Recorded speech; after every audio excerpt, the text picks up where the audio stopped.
wabarakatuh. Kami dari kelompok 2 tugas antropologi dasar. Perkenalkan, nama saya Siti Maulina Safitri selaku ketua kelompok. Saya Alinia, saya Nasya, saya Rosulina, saya Emil Adam, saya Yuliansa. Selamat menyaksikan.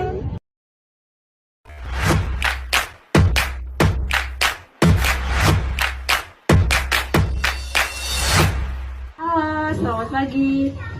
Oke, mari kita buka masker dulu, Mbak.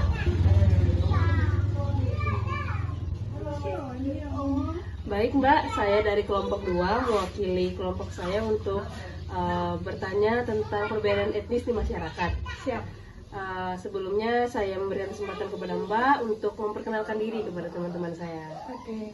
Perkenalkan, saya Rizky Hardianti, profesi apoteker, sekarang usia 28 tahun. Saya meluangkan waktu saya untuk ikut interview di kelompok 2. Baik, terima kasih Mbak. Kita masuk ke dalam pertanyaan pertama. Mbak dari suku apa kalau boleh tahu Mbak? Oke, sebenarnya banyak banget ya saya punya suku. Jadi itu ada keturunan Jawa, Dayak, Cina, ada Banjar juga. Oh, jadi banyak ya Mbak ya? Banyak. Jadi udah nggak kelihatan lagi nih orang mana sebenarnya. Oh iya, jadi berbagai macam etnis yang Mbak jelaskan tadi nih.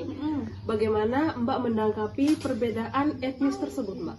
Oke, harus sadar bahwa Indonesia itu kaya dengan suku, bahasa, banyak ya, pokoknya budaya.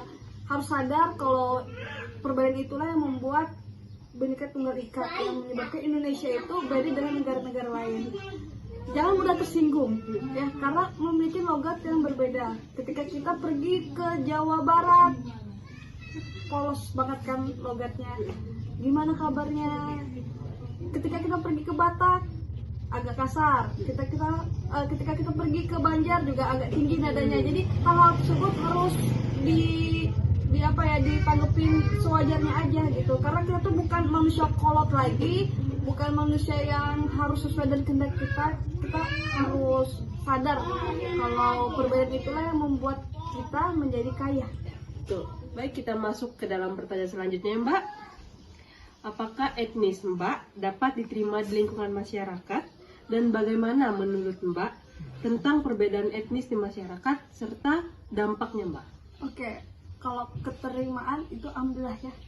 Terus kemudian dampaknya, ada 2 dampak sih yang saya rasakan ya. Dampak pertama yang kita lihat itu dari beberapa bangunan ya. Jadi masing-masing etnis itu memiliki ciri khas bangunan masing-masing. Kemudian upacara pernikahan, upacara kematian itu memiliki ciri khas sendiri. Jadi banyak sekali kalau misalnya dampak positifnya. Yang saya khawatirkan itu adalah dampak negatifnya. Kan terjadi sering antar suku. Apalagi kemarin sempat tahun 2000 berapa ya, waktu saya masih kecil itu sempat terjadi kerusuhan di Sampit ya, antara 2 etnis yang berbeda, etnis Jawa dan etnis Kalimantan. Dan itu kan terjadi temporer ya, maksudnya pada saat waktu tertentu. Ada lebih parah lagi KBB. Pernah dengar KBB yang di Papua? Itu kan dia jadi terjadi perbedaan itu sampai terjadi konflik karena dia ingin melepaskan diri dari Indonesia, dari NKRI. Jadi ada KBB yang dia tuh kerjanya teroris. Jadi dia tuh meneror polisi, TNI karena notabene-nya emang kebanyakan dari luar Papua. Oke, kita ke pertanyaan selanjutnya Mbak. Oke. Nah, di Indonesia itu kan memiliki banyak etnis Mbak, sehingga terjadi kelompok-kelompok. Dari beberapa kelompok tersebut, apakah ada tujuan dan fungsi dari beberapa kelompok tersebut Mbak? Gimana? Ada. Satu jawabannya, eksistensi. Jadi suatu kelompok itu pasti ingin dihargai keberadaannya ya. Itu disebut dari eksistensi. Jadi terbentuklah kelompok etnis Jawa, Banjar, Cindo ataupun Batak, itu mereka membentuk kelompok untuk meningkatkan eksistensi. Karena dengan eksistensi mereka dihargai, maka terjadilah identitas dan hubungan sosial yang baik. Ya, jadi identitas. Jadi mereka memiliki memiliki ciri khas mereka masing-masing. Jadi dengan adanya identitas tersebut, mereka maka lebih dekat kekerabatannya. Dan yang kedua, hubungan sosial. Indonesia aja, seluruh makhluk hidup yang ada di muka bumi kan memiliki hubungan sosial ya. Dengan adanya kesamaan kelompok etnis, maka hubungan sosial mereka juga lebih dekat ya. Jadi kalau misalnya kita di Jawa bertemu dengan sesama orang Dayak, maka lebih dekat ya, bisa ngobrol bahasa identitasnya mereka. Makanya itu penting banget terjadi pengelompokan. Itu sih kalau dari saya, itu dari dampak positifnya. Oke, pertanyaan selanjutnya nih Mbak. Kan ini di era digital ya Mbak. Apakah kelompok etnis Mbak aktif berperan di media sosial? Aktif. Oke. Bisa Mbak berikan bentuk konkret dari peran tersebut apa Mbak?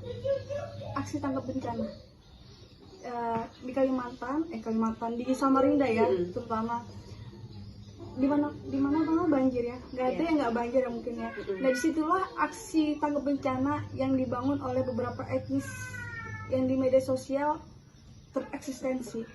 Nggak cuma di Samarinda, kalau misalnya ada terjadi bencana yang dialamin besar di Indonesia, kayak kemarin di Bogor banjir bandang, itu juga termasuk aksi tanggap bencana yang kita bantu. Itu sih bentuk konkretnya aksi tanggap bencana. Yang kedua, sebenarnya banyak banget ya. Yang kedua itu toleransi agama juga termasuk. Jadi kalau misalnya ada beberapa agama yang lagi merayakan hari besarnya, mungkin ada beberapa kami yang memiliki perbedaan agama tersebut yang tidak sibuk lah ya, ikut membantu menjaga masjid ataupun gereja. Pertanyaan berikutnya Mbak. Menurut Mbak nih, sebelum dan sesudah era digital, apakah ada perbedaan perilaku masyarakat etnis? Ya, tentu ada ya.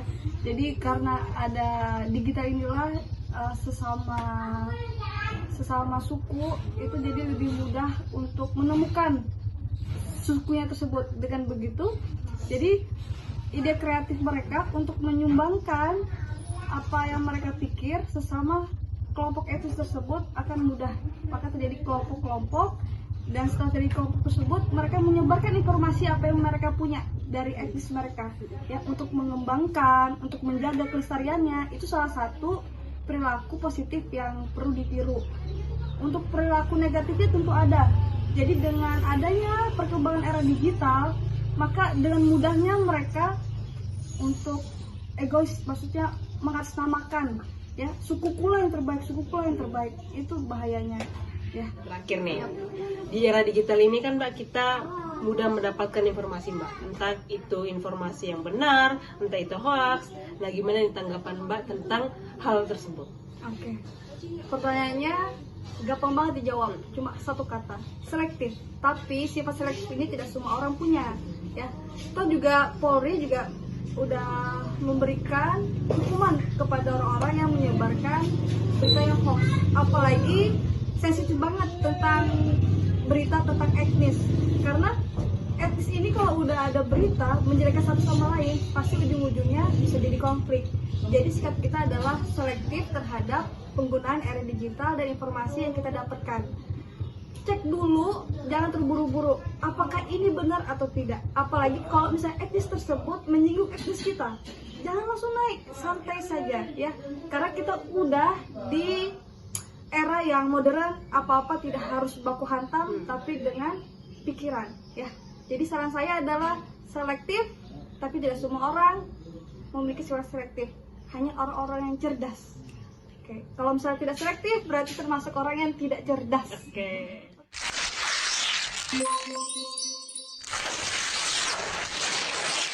Assalamualaikum teman-teman, selamat pagi. Sekarang saya bersama narasumber kedua, dan sebelum masuk ke pertanyaan, saya persilakan untuk narasumber memperkenalkan diri dan kesibukannya sebagai apa saat ini. Perkenalkan, nama saya Alda. Saya saat ini kesibukannya berkuliah. Saya adalah mahasiswa di Universitas Widyagama Mahapam Samarinda. Pertanyaan pertama nih Kak, kalau boleh tahu kakaknya ini berasal dari suku apa ya Kak? Saya berasal dari suku Dayak Benua. Suku Dayak Benua ini berada di Kutai Barat, tapi bisa tersebar di berbagai tempat. Tapi saat ini suku Dayak Benua itu lebih banyak di Kutai Barat. Kutai Barat itu kabupaten, saya tepatnya berada di Tanjung Isi. Orang tua saya keduanya Dayak Benua. Jadi mengenai etnis sih saya sudah mengenal banyak sih, mulai dari ritual adatnya, bahasanya, saya sudah mengenal itu semua mulai saya dari kecil.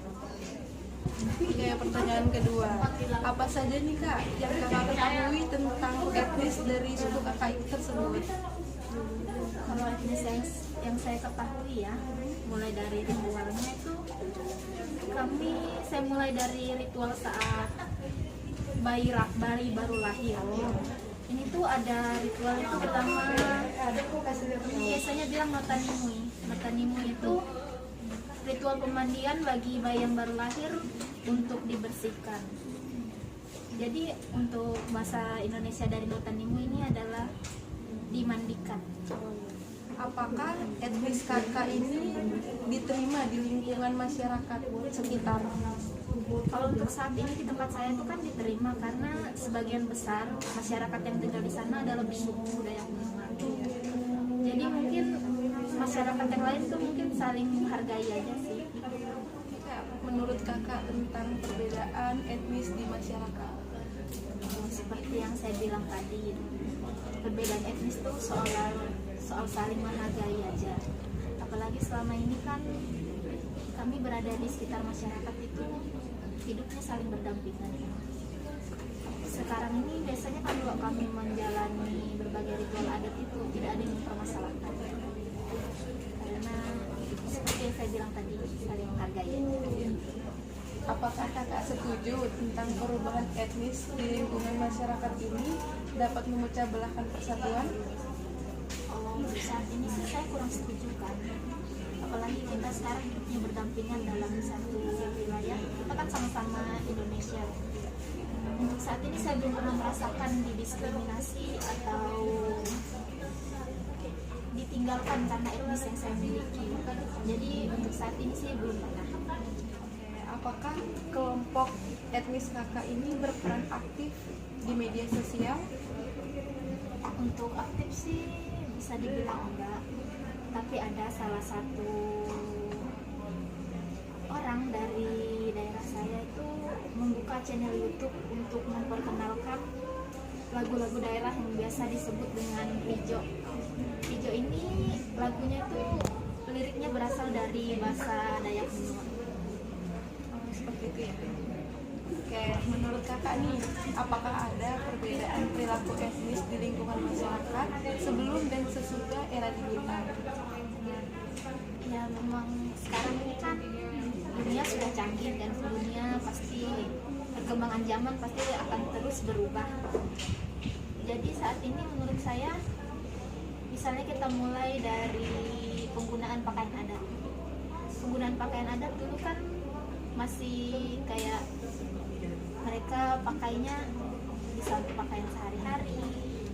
Tapi sekarang karena mungkin perkembangan zaman, dunia luar sudah masuk ke dalam tempat kita, mulai dari budaya barat, itu pasti mereka memiliki rasa malu kan menggunakan pakaian adat ini.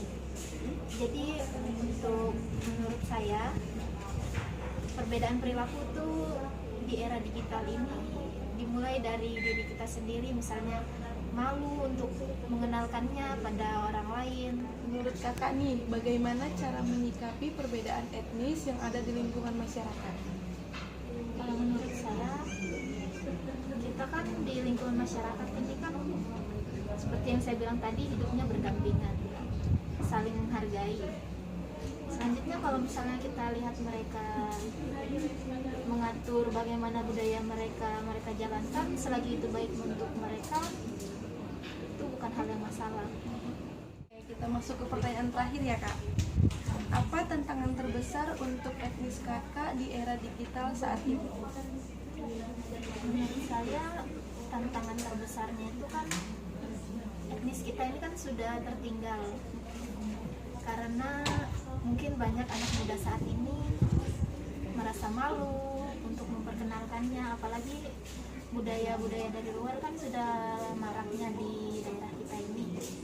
Jadi kadang-kadang anak muda itu merasa kalau budaya etnis yang sudah kita miliki dari dulu ini ketinggalan zaman dan kurang tren untuk saat ini. Jadi tantangan terbesarnya itu adalah menghadapi rasa malu dalam diri kita sendiri. Dari dua narasumber yang kami wawancarai dapat disimpulkan bahwa di Indonesia itu memiliki 300 etnis. Dan dari semua itu Indonesia harus menunjukkan pada dunia bahwa Indonesia itu bisa bersatu dan bisa kuat dari perbedaan tersebut. Seperti semboyan negara kita, Bhinneka Tunggal Ika, yang dimana artinya berbeda-beda tetapi tetap satu jua. Demikian video dari kami, kurang dan lebihnya kami mohon maaf. Terima kasih. Jangan lupa like, comment, dan subscribe. Salam Media Agama. Kampus Inspirasi, kampus berjuta prestasi.